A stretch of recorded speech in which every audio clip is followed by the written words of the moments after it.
We've said we think the Dodgers are most likely to address their outfield needs via trade this offseason. Well, one of those trade targets might be off the board, and there's still some tantalizing guys in the free agent market. We're going to talk about which free agent outfielders might be the best fit for the Dodgers.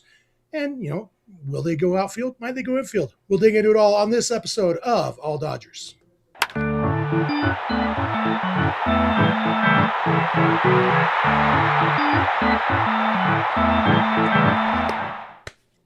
Hey, we're coming at you live from our mom's basements, mine in Pleasant Grove, Utah, Clint's in beautiful La Puente, California. This is the All Dodgers podcast, part of the Bleav Network of podcasts presented by FanDuel.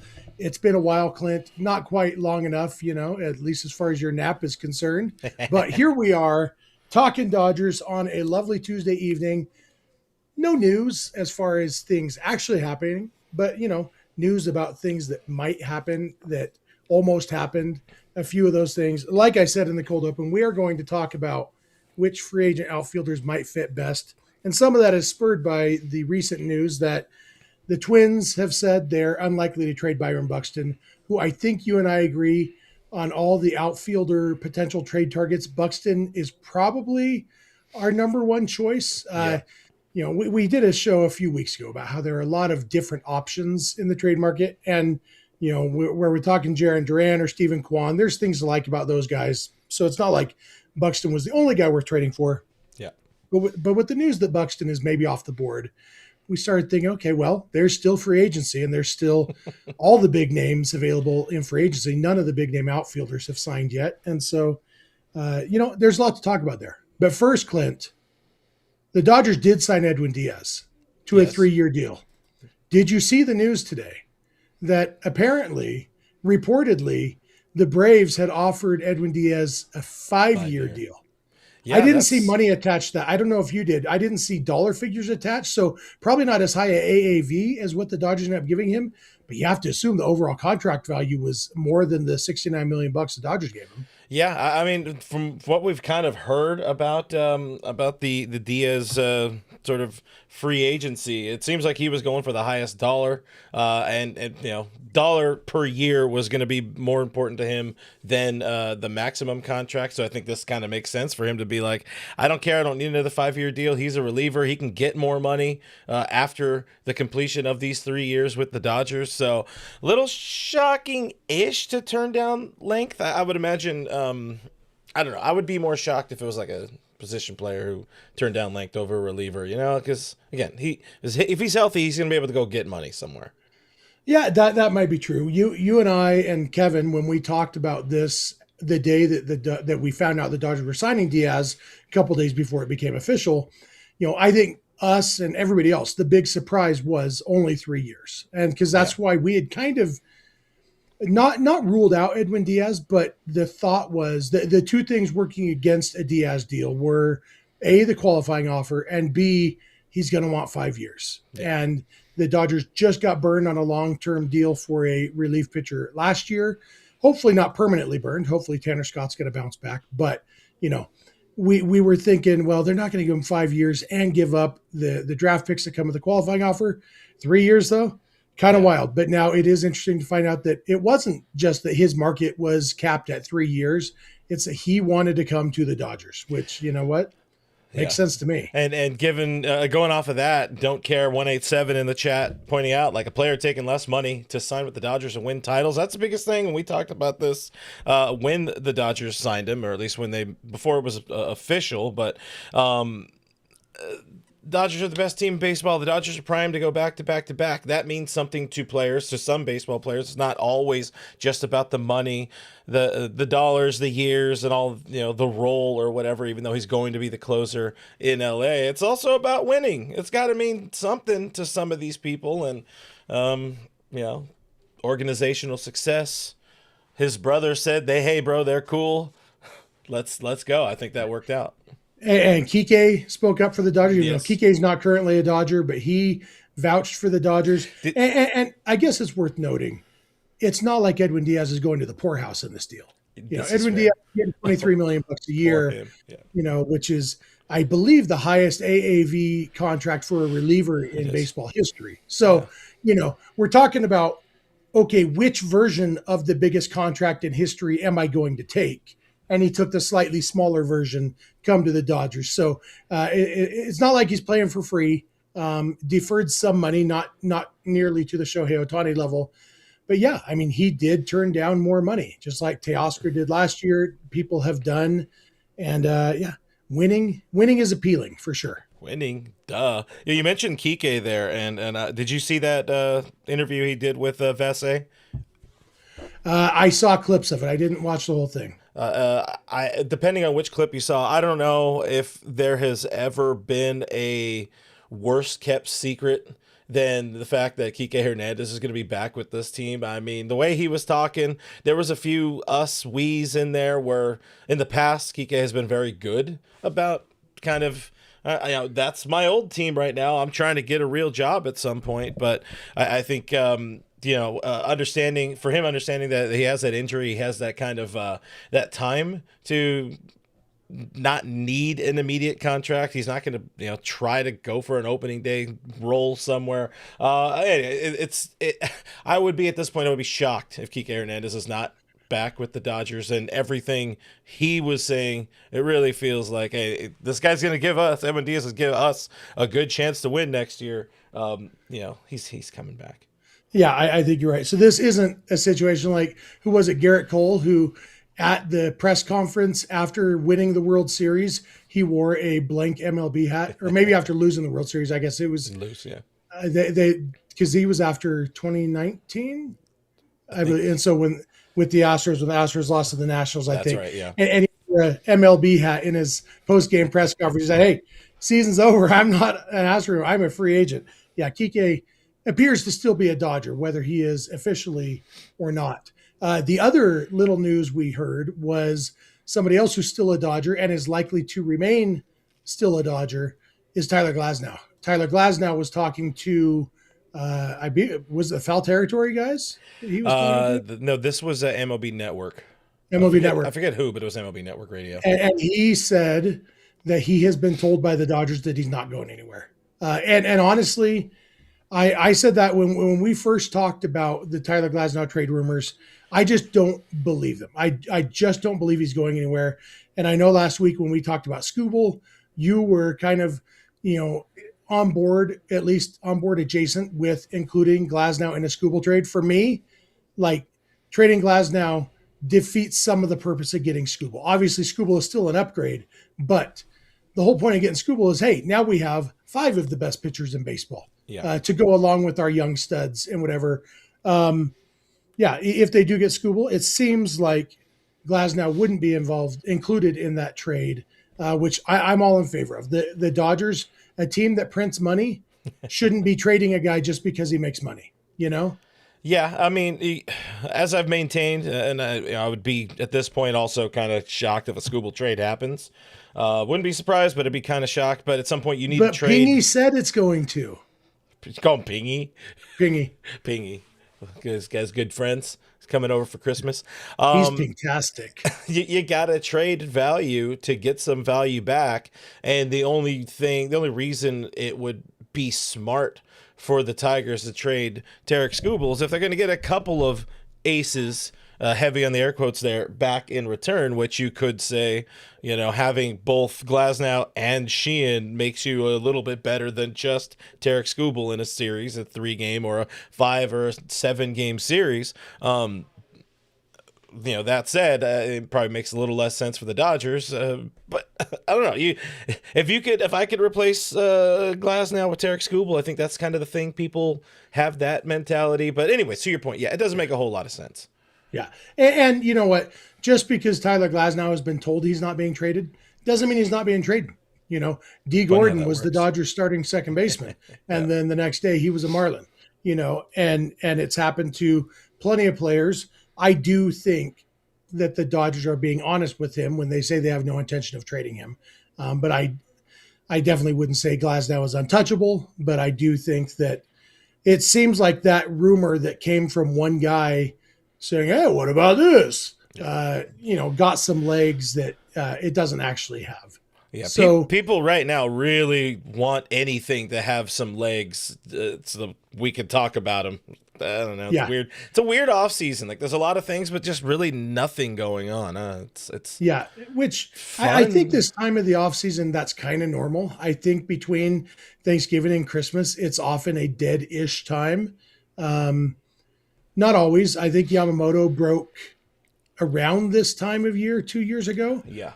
Um, and that wasn't, Roki, we had to wait until January, but that was because of the posting times and everything. There was, specific, we knew, the lineup of the posting window and the international free agent class. We knew exactly when Roki was going to choose his new team within a day or two. Yeah. Nobody else is on.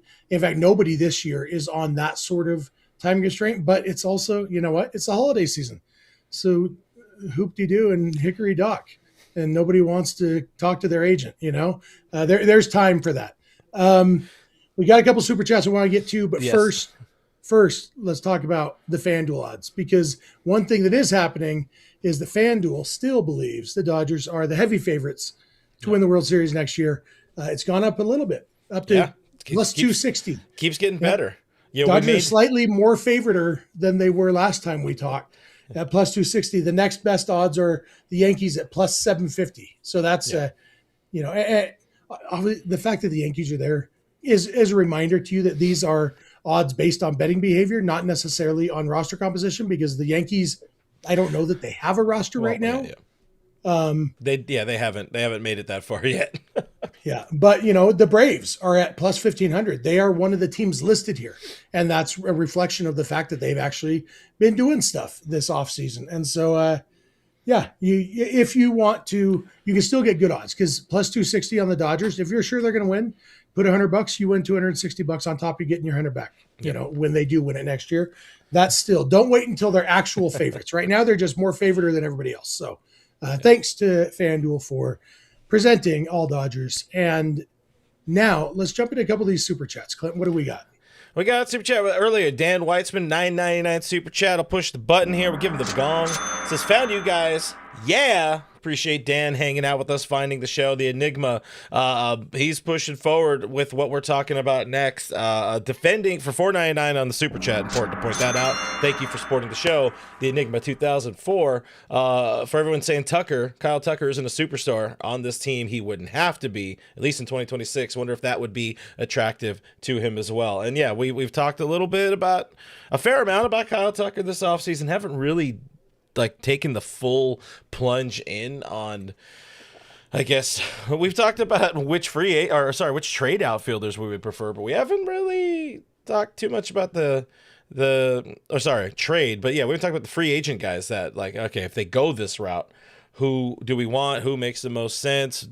Can they even land them? And we've seen some stuff about Kyle Tucker. Maybe his market kind of isn't developing the way they expected and could fall to the Dodgers on a shorter term deal.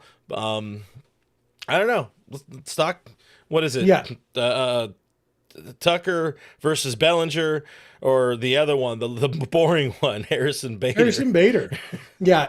Kyle exciting. Tucker's an interesting one. And part of the reason that it's easier to talk about trades is because when we're talking Buxton or Duran or Kwan, it wouldn't be the same trade packages, but we're talking the similar trade packages. Whereas with these free agents, we're talking, obviously MLB trade rumors isn't the end all be all, but their predictions for the contracts for these guys. Kyle Tucker, they're predicting 11 years and 400 million. So 11,400 for him.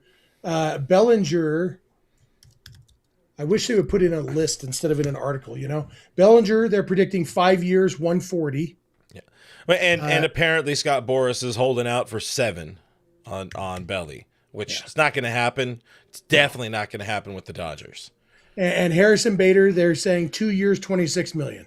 And so it's totally different contracts because these are different kinds of players, different class of players. And so Kyle Tucker, I think you and I can both agree, he's not going to get 11 years from the Dodgers. I am pretty confident he's not getting 11 years from anybody. I just don't believe, and we talked about this a few weeks ago, Clint. the fact that every year the guy who's the best free agent available thinks he's going to get the same contract as the last best free agent available. Yeah. And the fact is, Kyle Tucker is a very good player. He's not Juan Soto. Not in age. Juan Soto got 15 years because he was only 26 years old or whatever when he hit free agency. Kyle Tucker's a little bit older than that. And obviously he's not looking for 15 years, but he also is a very good hitter, not as good a hitter as Juan Soto, because unless you are 2 or 3 guys in Major League Baseball, you can't claim with a straight face to be as good a hitter as Juan Soto. Yeah. Like, I really believe Aaron Judge and Shohei Ohtani are the only players in the Juan Soto conversation as far as who's the best hitter in baseball. I think it's those 3 guys. Everybody else is somewhere between a step and several steps behind. And I think Tucker is more like a 3 or 4 steps behind. Tucker's probably top 20 hitter in baseball without looking at the numbers. I would, somewhere in that ballpark anyway, but not top 2 or 3 like a Juan Soto. And then you have the fact that Tucker's been hurt each of the last 2 years. All these things kind of working. His defense was bad last year. He's been a good defender in previous years. Obviously, maybe that would be a check in the column of, yes, he is like Juan Soto. He's bad at defense. But there's plenty of reasons to say, I like Kyle Tucker a lot on a shorter contract, but I just don't see any team getting anywhere near 11 years. I'd be shocked if he gets more than 7 years, honestly. Yeah, I mean, listen, Kyle Tucker makes the Dodgers better today, tomorrow, 2 or 3 years from now, but 7 years from now, 10 years from now, it's just that's not going to be in play for LA 1,000 billion %. Very tough to see even 10 years, even at age 28. He's been very, very consistent, but the biggest thing is, like you said, he's not Juan Soto. He's not one of the best hitters in baseball. He's very consistent. He gets on base, all of that stuff, bat to ball, can drive in some runs, but he's the best available, I guess. But that doesn't necessarily mean he's going to get what he wants. I don't know. I like in a vacuum. Yeah, I take Kyle Tucker over Cody Bellinger and Harrison Bader for sure. But we also are contending with that whole thing that's called reality. And again, the money, the years, it's not going to line up. It is just plainly not going to line up. I'll say it here now. He's not going to take a 3 or 4 year deal, something that the Dodgers will likely be offering. I mean, maybe they go as high as 5 because he is a very good baseball player, but he's not going to take that. Yeah, and that's. I think you're probably right that he's not going to take that. I'm just looking up to see where Kyle Tucker does rank since he became a regular, an everyday player in 2021. He has the 10th best OPS plus in baseball. Actually tied for 9th with Corey Seager. So, he could be a top 10 hitter, somewhere in that. You could make a case he's a top 10 hitter since he became an everyday player. The other guys in that list, it goes Aaron Judge, Shohei Ohtani, Juan Soto. Like I said, those are the top 3. Yordan Alvarez, who, if he had more plate appearances, would probably be in that conversation too. Just, hurt a lot. Then Bryce Harper, Freddie Freeman, Mike Trout, Ronald Acuna, Corey Seager, Kyle Tucker. That's your top 10. Tucker's just ahead of guys like Vlad Guerrero, Jose Ramirez, Matt Olson. So, he absolutely a great hitter. Great hitter. And I want Kyle Tucker. Like, same. If the Dodgers, I love the idea. It takes me back to the offseason, the 2018-19 offseason when Bryce Harper was a free agent. And it's like, we heard rumblings that the Dodgers had offered him a short-term, high AAV deal. We've heard rumblings about what that offer might have been. We don't know for sure that offer was ever made. We don't know what the numbers were, but I love the idea of the Dodgers saying to Tucker, because Tucker's going to be 29 next week or next month. I love the idea of them saying, look, 3-year deal, super high AAV, opt-outs after each year. And so you want to hit free agency again when you're 29 going into your age 30 year? let's do it. Make a ton of money right now. Tucker he hasn't hit free agency yet, so he's not in the poorhouse, but he's made a total of like $35 million in his career. So yeah, if he could make $50 million for 1 year, thinking about it, thinking about it that way, thinking like what Carlos Correa did the first time with the Twins, what Alex Bregman did. Apparently nobody wants to sign these Astros players. Now just saying these names out loud. I wonder why. But what Bregman did with the Red Sox last year, what was that, $40 million a year deal, and then having that opt out. There's probably a qualifying offer attached to Kyle Tucker. So whatever, they've already given up some of those. I'll take all of the extra BS out of it. I'll take off my Andrew Friedman glasses because I don't need them on today. I'm not Andrew Friedman. It's Taco Tuesday. I'm barely alive. Is it Tuesday? It's Wednesday. It is Wednesday. I don't know what day it is. It is Tuesday. It's Tuesday. Okay. Yeah. The nap wasn't. That nap really messed with you, huh? That nap wasn't long enough. I'll tell you. Is it Wednesday morning where you are now? It should be. It should be. I'll tell you that much. But anyways, the point I was getting to eventually, and thank you all for bearing with me. My brain is all over the place tonight. We're having a bad brain night, but we're still here and we're gonna have a good time. So hit that like button if you want my brain to get better. Subscribe to the channel if you want my brain to get better. But another super chat from the Enigma, $4.99 saying, bring it up. Teoscar leaving at the end of the 2027 season, would it really break the Dodgers to have another long-term contract with an outfielder? So what I was talking about before, like how you can have somebody like Kyle Tucker fall to the Dodgers is with that super high AAV deal, like $50 million. I don't know, that number you said might be a little high, but there's maybe the Dodgers can go to 8 seasons or something like that, or they try to find something in a 3-year pocket with immediate opt-outs. The former, the first one, the 8-year deal, seems to fit with what the super chat is saying here, which, they have a lot of outfielders kind of, at the minor league level that are not too far away from pounding on the door. They're not all going to work out. It would be nice to have somebody else that's sort of a grown-up and to play alongside Andy Pages, who maybe is a long-term good baseball player at the big league level, maybe is not. That's where I could also see if Tucker's available now, give him the money. I don't know. I'm going all over the place with this. So I'm going to hand the reins back to you about either the short-term or a long-term to mask in a post-Teo world. Yeah, and one of the good things about Tucker is when he's healthy, he hits. And I like that kind of guy who the risk with him right now is more injury. And even then, like, we don't know if he's injury prone or if he just happens to have been hurt each of the last 2 years. You never know with the guy. It's not like it's been the same recurring injury. But when he's healthy, he hits. And so if he's blocking somebody, it's because he's healthy and he's hitting. And so, there's worse things than having a prospect blocked by a really good outfielder.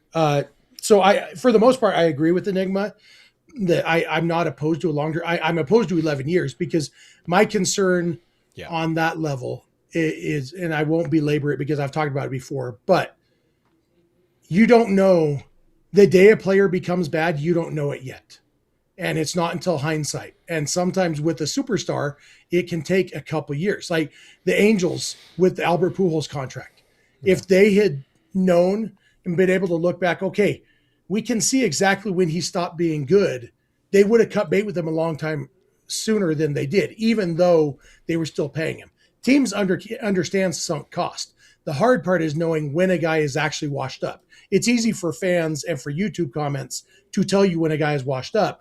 It's hard to actually know when a guy's washed up. And so that's the concern with a guy who's almost 29, signing him to an 11-year deal means he's going to be almost 40 by the end of it. And it's like, okay, when did he get bad? Because he will be bad by the end of it. And the only question is, did he get bad at age 38? In which case, you're totally fine with eating 2 years on the back end of the deal. Did he get bad at age 34? Was he bad almost immediately? And that's when, using the Pujols example, people look back and say, oh, in hindsight, you can see like 2011, his last year with the Cardinals, he was already on the downside of his career. You just didn't know it. It looked like, oh, he wasn't he was great, just not quite as great as he usually is. Turns out, he was on the downhill slope. Yeah. We don't have any idea if Kyle Tucker's 143 OPS plus in 2025 after a 179 in 2024, is that the start of a downhill slope, or was it a down year? We don't know. Nobody knows, and nobody will know until we're looking at it in hindsight. And that's where the concern over a long-term contract is you're putting a guy on the field who's not good. That's hard to win a World Series with. Yeah, and field-wise too, looking at the kind of not so great numbers, I guess we'll say, playing at Wrigley for his lone career or lone season last year. That's just a different ballpark. Plainly very different mechanics, the wind, no shelf like there is in Houston. Maybe there's a little bit of something to that. I don't know. I would have to take a moment to look at what his numbers are hitting at Dodger Stadium over the years. Either way, you still know the bat to ball is there. The ability to get on base is there. I want to shift gears slightly to one of the chats. We have a couple of people, mainly Richie, talking about saying Tucker giving Machado vibes, hearing stories, like bad stories about the work ethic or whatever. Have you heard anything about him kind of being sort of, I don't want to say clubhouse cancer, but... No, the closest I've heard is fans saying, why were the Astros willing to trade him, and why are the Cubs not interested in re-signing him? They know him better than anybody else. They must know something. And I just don't. I haven't heard anything from anyone who would actually know anything about Tucker being a bad teammate or, anything like that. And maybe I just missed it, but because I don't have an RSS feed for all of the Kyle Tucker news. Remember RSS feeds? Those are the good old days. So many fights with that guy I used to work for. That guy. So yeah, I don't. Obviously it's something the Dodgers will make sure they have a handle on, but I think the Dodgers, honestly, I think if Manny Machado had stayed with the Dodgers, Machado would have eventually grown up too. Obviously, in the 2 months he was with the Dodgers, he didn't fix anything, but the part of that was because he was a rental. And so Dave Roberts couldn't really, play hardball with him, but I think with this Dodgers team, almost anybody, and maybe Machado's pushing it, but I think almost anybody would come into this culture and say, oh, wow, this is awesome. I don't have to be an a-hole. I don't have to be an alpha male. I can just come here, play awesome baseball, and probably win a World Series. And that's more fun than being an a-hole alpha male, Yeah. Plus he's not going to be making the most money on the team. That's you can't go throwing your wealth D around in the clubhouse because there's a lot of people making a lot more money in there. You don't have the most accolades. Maybe he had a bunch of accolades being with the Cubs, or the final season with Houston or something like that. As you start to lose some of those other stars they've had there, he's not going to be able to walk in there like big dog on campus. So that he'll fall in line. I agree with that sentiment. I think that's one way to kind of button up that thought there. My last thought on Tucker is when the 50 million AAV number that I threw out there. Yeah. I don't think I meant AAV. I was thinking, I'm not going to say the player's name, but in the semi-recent Dodgers history, they signed a guy to a 3-year deal with opt-outs, and the first year was a much higher salary than the 2 following years. And the thought was that he would play for 1 year and then opt out. And so you keep the AAV low. So say the Dodgers signed Tucker to a 3-year, $90 million deal. Mm-hmm. Year 1 is $50 million. Years 2 and 3 are $20 million each. Yeah. So you're almost like inviting him to opt out after year 1. You're keeping the AAV down at 30 million. He's getting his 50 million.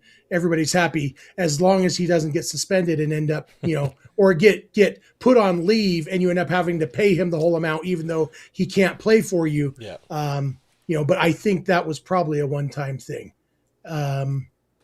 Anyway, that's my last thought on Tucker. Not 50 million AAV, but a way to get him $50 million for 1 year. Yeah. No, I agree with that, and appreciate not mentioning the name. So there's the Tucker side of it, and to the words on the screen here saying best outfield fit. Yeah, he's probably maybe potentially the best outfield fit because that would force, I think the Dodgers would be forced to move Teoscar Hernandez to left field, which is likely going to happen either way. And defense is bad, but I think he would be, even if the numbers say not, I feel he will be less perceptively terrible in left field than he is in right field. And just because those the raindrops, the teardrops won't drop in front of him as much. It could Everything be, else might. Yeah. I do think, like, I would say Tucker is the worst fit of the three in the outfield between him, Bellinger, and Bader, just because Bellinger and Bader can both play center. I guess that's fair, yeah. And Andy Pa has turned himself into a good center fielder. I actually watched a play earlier tonight where he ranged all the way over to left field and body blocked Kiké Hernandez to make a World Series save and catch. You may have seen it. Yeah. But were you in the bathtub watching that play? No, I didn't watch it from the bathtub. I watched it from my couch before my bath. What a guy. Yeah. What a life this guy lives. I tell you what, guys. But Pa has in right field, if they had a center field option, which we talked about with Duran and Buxton in that conversation. I think that's the best fit from an outfield defense standpoint. But yeah, like you said, Pages is good enough in center that getting you don't have to say, okay, we absolutely need a center fielder. Yeah. Yeah, no, So I agree with that. Let's talk Bellinger. Bellinger is a popular one from Dodger fans because he was a Dodger. He's also a popular one to hate on from Dodger fans because he was a terrible Dodger for a while. Yeah. To that point, Dan had also had another 999 super chat. Thank you very much, Dan, with the thought, like, why is everybody so polarized about Cody Bellinger? I think you nailed it right there. The last two and a half seasons in Dodger Blue were not good. Three seasons, well, half because 2020, but they were not good. And the narrative that he didn't want to necessarily listen to what they were telling him to do, all that kind of stuff that got out there, I could see it leaving a bad taste in people's mouths. Yeah, and I don't know how much truth there was to that. I genuinely believe that Cody Bellinger was incapable of implementing what they wanted him to implement more than unwilling. I think it's hard to make changes in season. I think it's even harder to make changes in season when you're not right physically. And so I think it may have looked like unwillingness to make changes when he just wasn't able to make changes at that time. And so, if he had stayed with the Dodgers, he probably would have improved like he did with the Cubs because he would have had an off season to implement things. But maybe he did need a change of scenery to, new voices, whatever. Who knows? But the fact is, today's version of Cody Bellinger is a different player than the one that was on the Dodgers, for better and for worse. He doesn't have the high ceiling of the guy who won the MVP award in 2019. High ceiling? Perhaps. I think whatever levels of high ceiling he had in that sense, it'd probably remain the same. For those listening, I made a reefer reference. Yes, there was a bit of a Snoop Dogg appearance to our friend Mr. Pasillas. Yes. So he doesn't have that ceiling. When in 2019, you could make a case this guy is one of the 2 or 3 best players in baseball at that moment. It's kind of funny to look back that it was who's better, Bellinger or Yelich? They were the only 2 guys in the conversation, really. Maybe Mike Trout was still in the conversation then. And now, we're 6 years later, and things have changed for all these guys. Bellinger is now a contact hitter with some power, still has power, not like he used to. Still a good defensive outfielder, not the borderline best defensive center fielder in baseball, like he was with the Dodgers when he was healthy. But all in all, like the big thing is the version of Cody that we remember from 2021, 2022, just, he's not going to be that guy. Yeah. And I understand people's concerns about, how much was he impacted by Yankee Stadium because he had, big home road splits and all those things. You look at, who was it I just saw recently? Somebody on Jorge Polanco, who just signed with whoever he signed with, had crazy home road splits last year. He was much better at T-Mobile Field in Seattle, which is the worst hitting field in baseball. And yet Polanco was much better there. Some guys just hit better at home, sleeping in their own bed, getting used to, hey, I've seen this backdrop 81 times this year. It's easier for me to hit at, and that will be the same. And I think looking at Cody Bellinger's career, that kind of plays out. He was a better hitter at Dodger Stadium when he was a Dodger. He was a better hitter at Wrigley Field when he was a Cub, and he was a better hitter at Yankee Stadium. I don't think it was because of Yankee Stadium. I think it was because Cody likes sleeping in his own bed or something along those lines. Yeah, I don't disagree with that. Yeah, there's definitely something to being home, taking a nice nap right before before the game. That kind of stuff.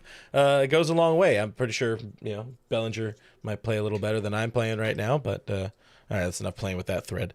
Anyways, the reason I had said, and we'll continue to make this more about Belly, but the reason I was kind of leaning towards saying I think Kyle Tucker is the better fit or the best fit out of these three outfield options right now is more so because he has that probably more pure bat to ball.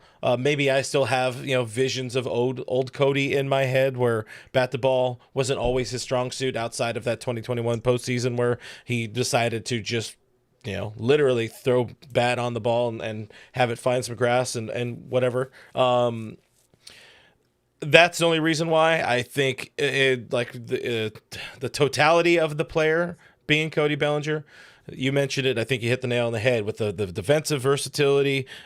Probably a little more speed. He's somebody who can play center field, as where Tucker really has not played center field much in his lifetime, or at least in his major league career.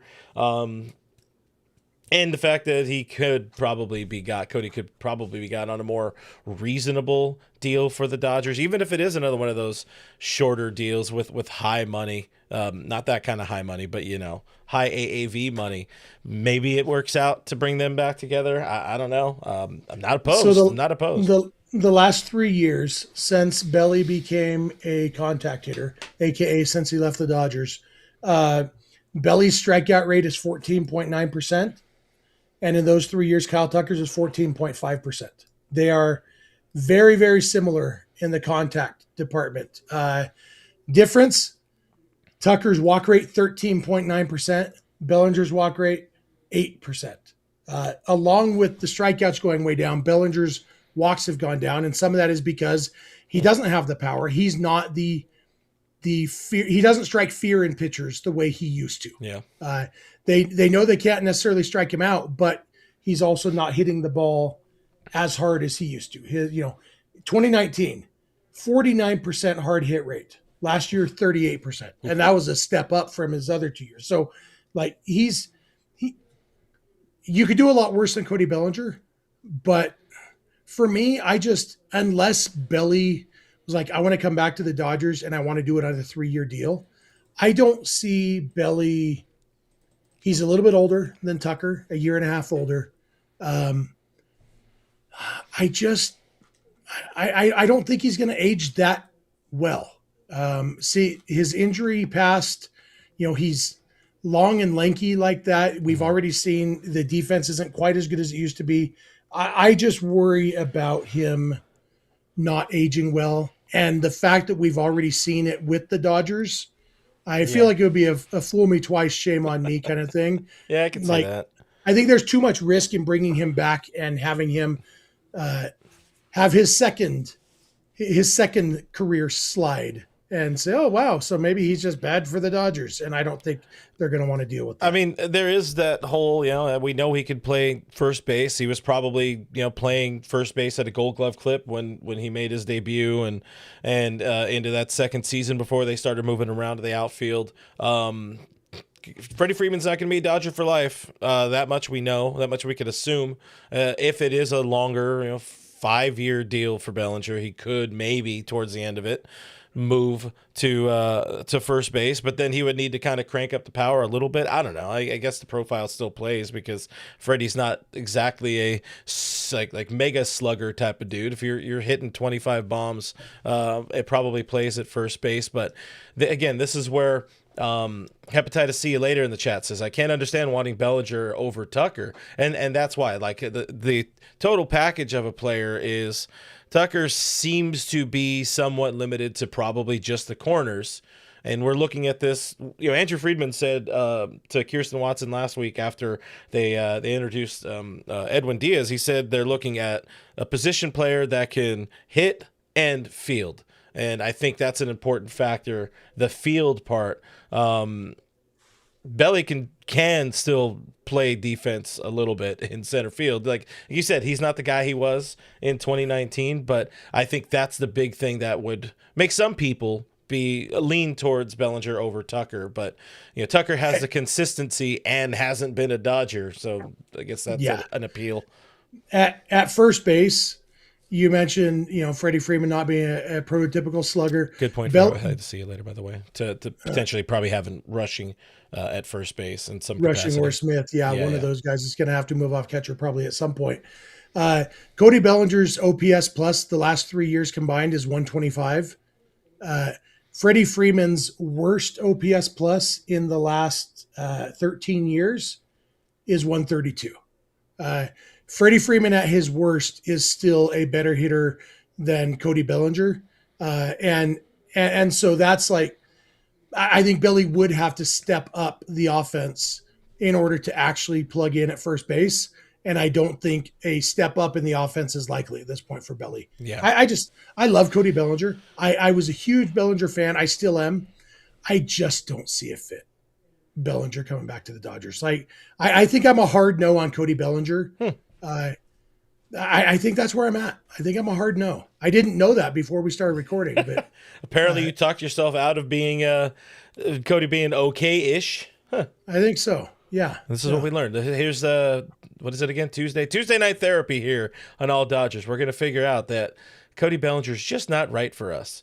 Now, how about this? If we're talking about best outfield fit, we've already talked about Kyle Tucker. We've talked about Cody Bellinger a little bit here. The other guy that has an image in that photo is Harrison Bader. He's been linked to the Dodgers so much. I don't know, man. I'm not. Even if he makes a team better, he's he is a market improvement over Alex Call on the roster. With all due respect to Alex Call, sweet dude, nice dude. If the Dodgers end up with Harrison Bader as their move, not gonna be excited. Yeah, I agree with you on that. It's hard to see Harrison Bader being the move, but you could squint and see how he could make sense for the Dodgers. Yeah. You kind of said it in our Discord earlier.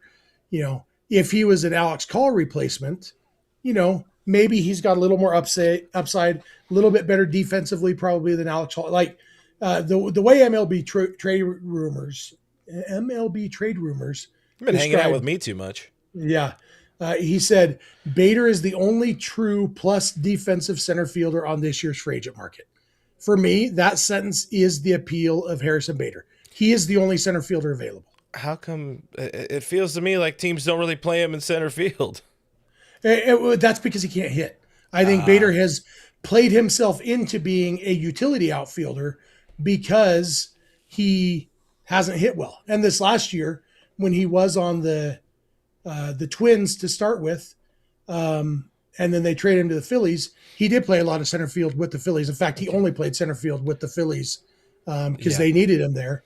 Yeah, he's a good defensive center fielder. Yeah, looking at the numbers, he has played the majority of his career in center field. It feels like whenever I've seen him, he's in left field. Maybe that is absolutely definitely just a me thing. And it is funny that I just said he only played center field with the Phillies when I think the one memory all of us have of Harrison Bader this year is him not quite catching that line drive in left field. Yeah. Because in the postseason, he didn't only play center field. He played some left field, and that was because he was hurt. He couldn't man center field, and so they shifted him to left. But yeah, Harrison Bader is a good center fielder.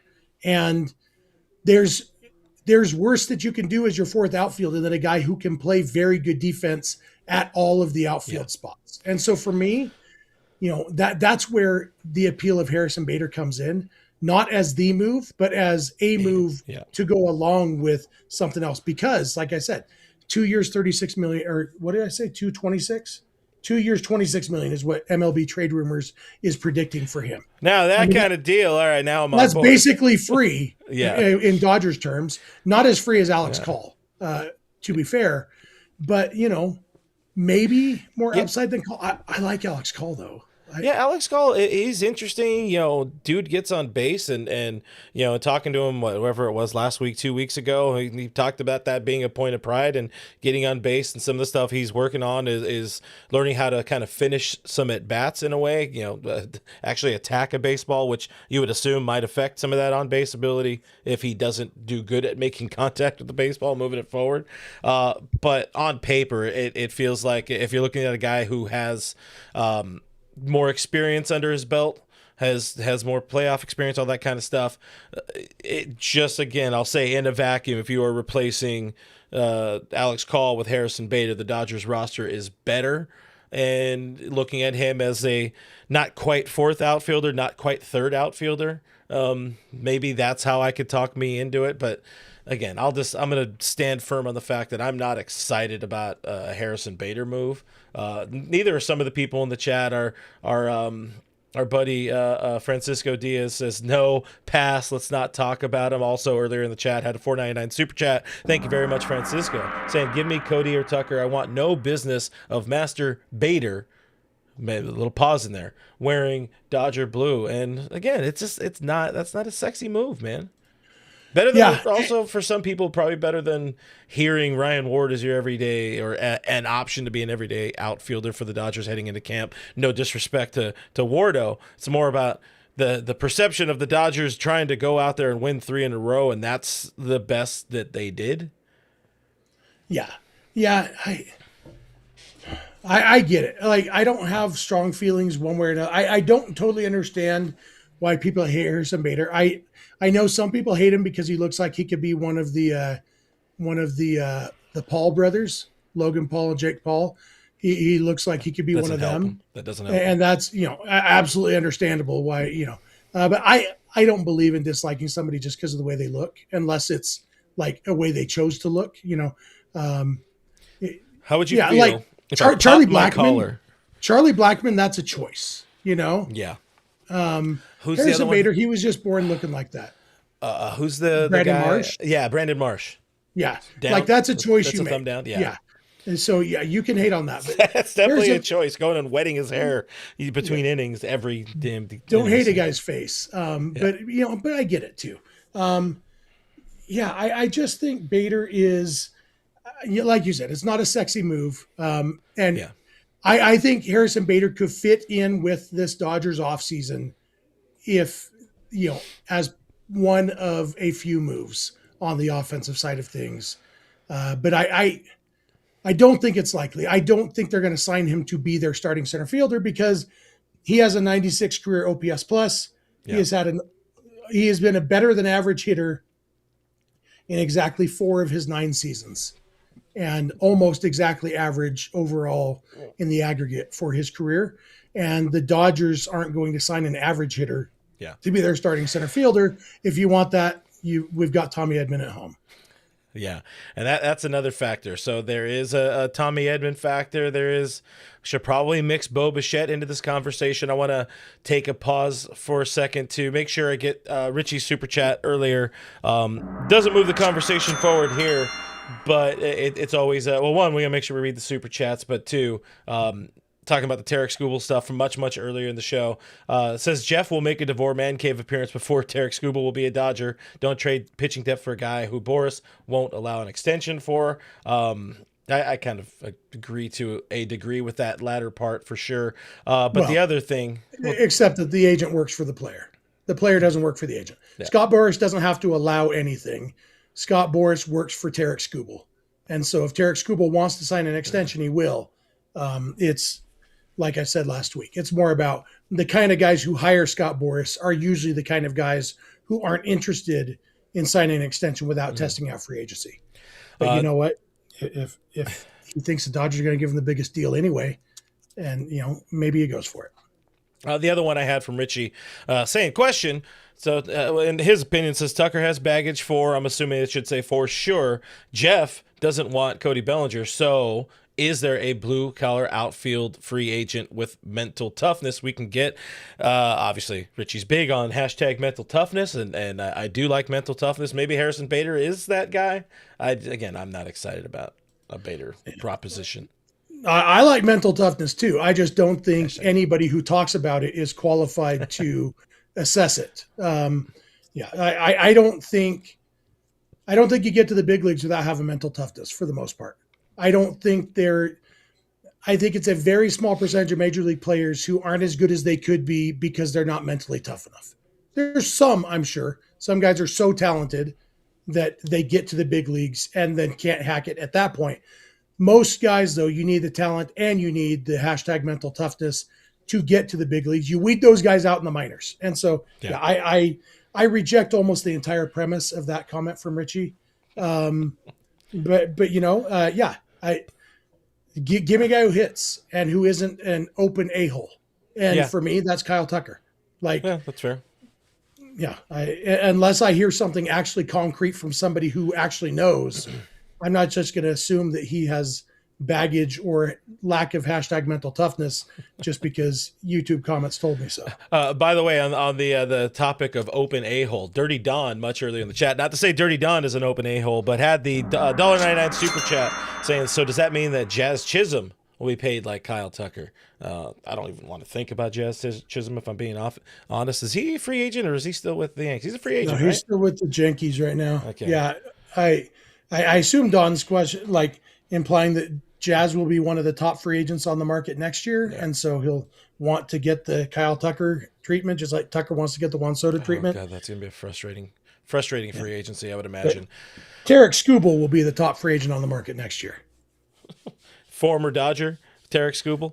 Yeah. All right, but World Series champion, Los Angeles Dodger, Tarek Skubal. But to button up or to get towards wrapping this conversation, going back to something we haven't talked about, you and I haven't talked about together here on the channel. I talked about it a bit on Saturday, but one of the things Andrew Friedman had said to Kirsten Watson after the Edwin Diaz intro presser was adding a position player. He didn't say anything specific about an outfielder or infielder, kept it ambiguous, but somebody that's very good on both sides of the ball. Both sides of the ball part, that takes a little bit of, takes something away from the Bo Bichette side of the conversation. But much earlier in the chat, as Jeff dies over there in silence, says, bring us Bo Bichette. That's Showtime LA. Swollen Sausage says Bo seems like he should be a Doyer. Francisco Diaz with the $4.99 super chat says Friedman said they're working on a position player who can field and hit. Bader couldn't hit tacos with sour cream if he landed. What? Couldn't hit his tacos with sour cream if he landed. Oh, they like flicking the sour cream on there? Is it a spoon? Use a squeezy sour cream.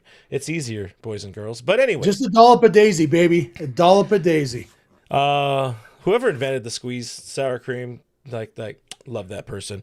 But yeah, there's suddenly people trying to bring Bo Bichette with their minds to the Dodgers, and that would kind of fit with a little bit of that Friedman narrative, where if they do, they've already talked about it. Andrew's talked about it. Brandon Gomes has mentioned it as well. Dave Roberts has mentioned it. They have enough positional versatility, mainly in a guy named Tommy Edman, where if they sign a second baseman, somebody like Bo Bichette, who you could argue is maybe the best hitting position player on the free agent market, definitely one of the top three. If you add him and you kick Edman out to center or to left field or however that works out, I don't know. Is that the play? Is that the route? Do you like that?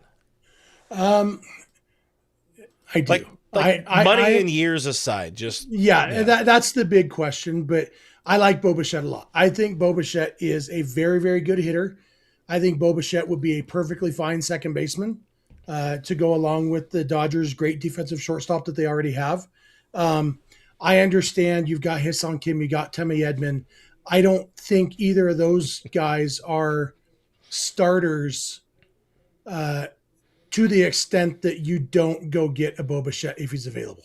Now, how much he's available, I saw somewhere today that somebody's predicting 5 years, $150 million for Bichette. MLB Trade Rumors is at 8 years and $208 million, which is lower AAV, but more years. Bo Bichette is he'll turn 28 during spring training. So he's younger than some of these guys, younger than everybody we've talked about today. And And other than his terrible year in 2024, Really he's bad. been a very good hitter, especially for a second baseman. We're not talking about a guy, especially for a shortstop, which is what he's been, but he's been a bad defensive shortstop. Bottom line, he had two good defensive years at shortstop, along with some mediocre to terrible years. This last year, he was one of the worst defensive shortstops in baseball. I don't think any team is going to sign him to be a shortstop. And so when we start talking about, hey, second base, I don't hate it at all. In fact, I love the idea of Bo Bichette being the Dodgers starting second baseman next year. Like you said, contract, how many years, all that stuff, that would have to make sense. But I think Bo Bichette absolutely makes the Dodgers a better team, gives them it definitely boosts their chances to win a third straight World Series title. Yeah, and I do appreciate being in this position they are, where they can, thanks to Tommy Edman, they can decide to upgrade at an infield position. I think Bichette adds a lot more value if he's eventually open to playing some third base down the road. But if you're talking about adding somebody who has second base upside, has one of the better bats in terms of just pure hit ability, yeah, Bo Bichette makes a lot of sense. I can't see a world. Richie even said it too. Would love to see Bo and Dodger Blue, but he's meant to be a Blue Jay. I don't see a world where the Blue Jays don't re-up with him. However, I also didn't see a world where the Atlanta Braves didn't re-up with Freddie Freeman or insert other players of the same kind of. I never saw Alex Bregman leaving the damn Houston Astros. There's a time and a place where that move just sort of happens. Hepatitis C later thinks that if Toronto re-signs Bo, that probably helps Tucker fall to the Dodgers. Don't disagree with that, but just staying on Bo Bichette. I don't know. Again, makes a lot of sense. Dude can hit. Yeah. Dude can play second base as long as he's not playing shortstop. But he can play some shortstop in an emergency if needed, if Mookie is hurt or whatever. Yeah, and he might be a better. I think he probably had nagging injuries this past season that probably impacted his defense. I don't think he's necessarily the worst defensive shortstop in baseball like he acted like he was in 2025. But yeah, I don't think somewhere in between. Yeah, somewhere in between.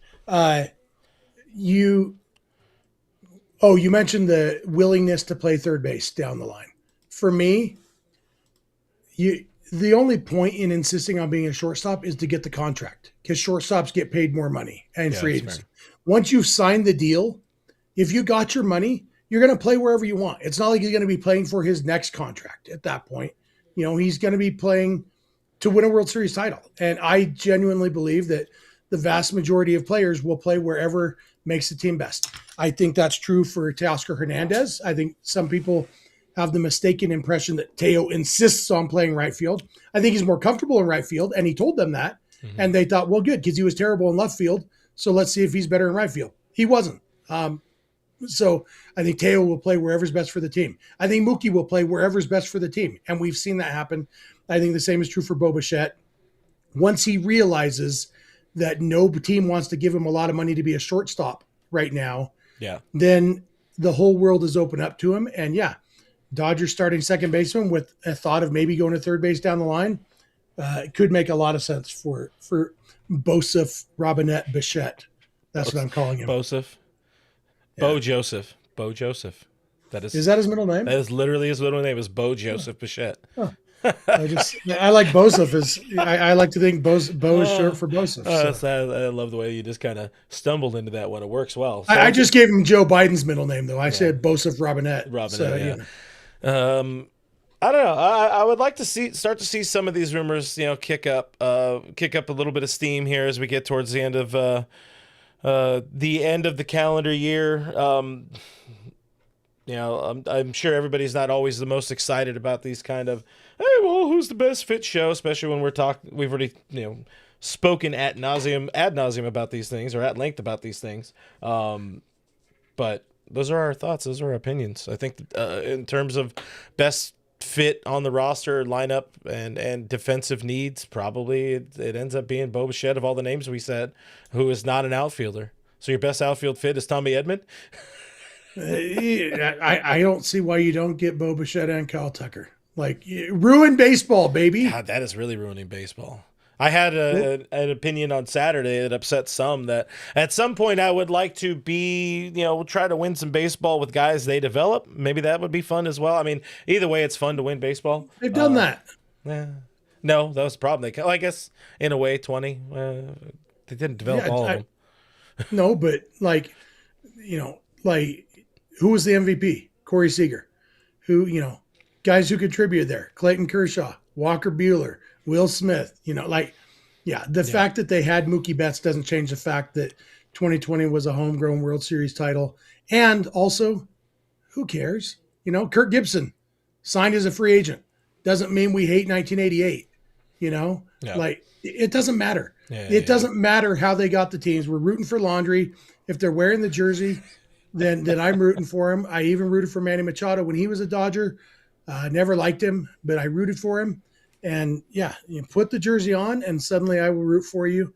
And I don't care how they got him, win me more World Series titles. Yeah, I mean, I guess. I'm sure I would get over it quickly if they signed any one of these. Well, the Bader one less so, but if they signed any one of these players. I guess Cody coming back would be a homegrown guy, so there's one thing there. BC says there's this thing called talent. I don't know what that's about. I don't have it today, but anyways. One last super chat. Today. Jason with the 35,000 Indonesian rupiah. Is that what it is? I keep forgetting. That's what it is. But it says, would Bo and Cody combined be cheaper than Kyle Tucker? Well, it depends on how you're... Cheaper on the overall dollars, not per year, for sure. Yeah, definitely. So I guess if you're watching this after the fact for some reason, sorry I suck today, but who do you guys prefer? Sound off in the comments. Which of all of these names do you prefer in the Dodgers lineup in 2026? I'm kind of interested in seeing how people feel, seeing how a lot of people have already felt here in the live chat. People mixed. It's a mixed bag here, and that's my bag, baby. Any final thoughts before we sign off? So BC's comment about there's this thing called talent was a reference to, he's saying the Braves didn't develop Freddie Freeman. They drafted a guy who was already really good. Gotcha. There's a difference between homegrown and home developed. And I think, you can look at guys who the Dodgers have helped get better, guys like Max Muncy and Chris Taylor and, some of those guys who've turned them into Justin Turner. There's a lot of that. All the Turner, I think, did a lot of it on his own, and obviously all the players do a lot on their own. But some guys you just get lucky that.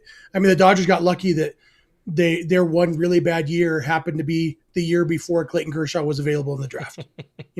And they got lucky that Luke Hochevar didn't sign with them that previous year, so he went back into the draft, and so that bumped Kershaw down to where the Dodgers were drafting. There's so much luck and so much of it has to do with it's hard to have a homegrown World Series title when you're never drafting higher than 25th or 40th or whatever.